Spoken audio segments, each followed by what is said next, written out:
Foreman Series, Operational Excellence. In this quick 5-minute video, what I'm going to do is talk to you about the key things that would be amazing to have from an operational excellence standpoint from you as a foreman, as the expert, as the person leading your crew, that would really help the overall job site. And so I'm going to give you some very specific tips. You might be like, Jason, these are pretty obvious, but they're crucial. Not everybody does this. And the purpose of this video is to make sure that all foremen and all crews on a project site are following the same rules and that everybody is elevating together. So if you're into that, please stay with us.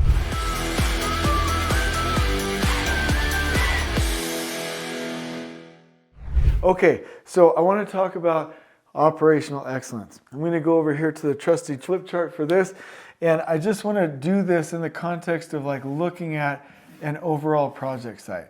Okay, so some of these might seem pretty simple, but if you get, oh my gosh, this is such a good way to look at it. If you get any other trade crews, any other foreman not following this, then you know that this is going to be a nightmare. So please stay with me on this.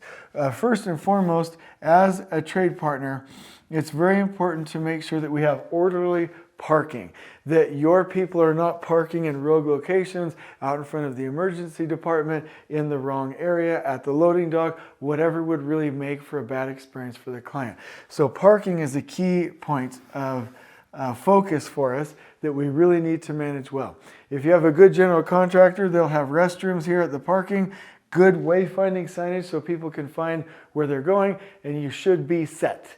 The other thing from an operational excellence standpoint is to make sure that all of your people come in and are oriented to start out. This seems like an obvious one, but let me tell you where I've seen it done well. I remember an electrical foreman named John Bohr, absolutely famous in my mind, best foreman I ever worked with. He would take our orientation and test his own guys and gals after they left the orientation to make sure they understood. He had a running list. And if you didn't understand, he would definitely educate you. So making sure that the people are ready to go to work and understand exactly what's expected is crucial.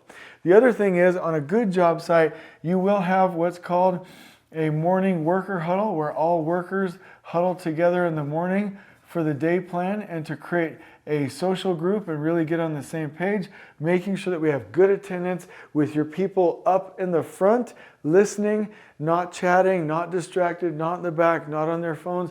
Absolutely crucial for the job site to run properly. If people aren't herded, I'll use that word, or moved or encouraged to pay attention to the morning huddle, then they don't know the plan for the day. We don't have the culture. We don't have the common systems, okay?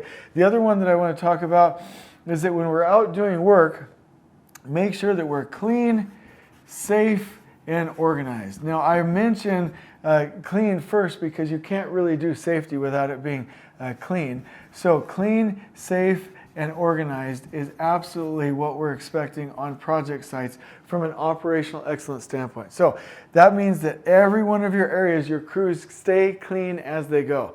Nothing hits the floor. That doesn't mean I want you to go up a ladder, down a ladder, up a ladder, down a ladder. That means that let's get a bag, let's get a gondola, let's get a trash can, let's get, something on the basket of the scissor lift. Let's make sure that trash is being picked up as we go, not by laborers, not by somebody else, but by the crew.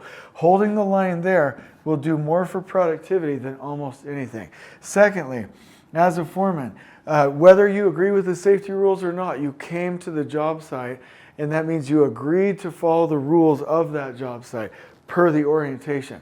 So you hold the line, please, for your workers to make sure that they're safe, that they're wearing their PPE, that they're doing the right things, that they have their pre-task plans filled out, that they're following their JHA or their AHA. This is absolutely crucial. And thirdly, organized. Let's make sure that everything in the laydown yard, everything on site, everything has a place and everything goes in that place. And if you do those things, you'll have very little difficulty because we will have the right people onboarded to the right standards, aligned with the rest of the team, and following practices that will enable all other lean systems on the project site. I know this might sound basic, but not everybody does it. Let me ask you this question so I can win you over, and so maybe you'll like this video. What if every foreman on every one of your jobs did this? wouldn't it be more productive? Wouldn't more things be out of your way? Wouldn't it be a better experience? Wouldn't you make more money?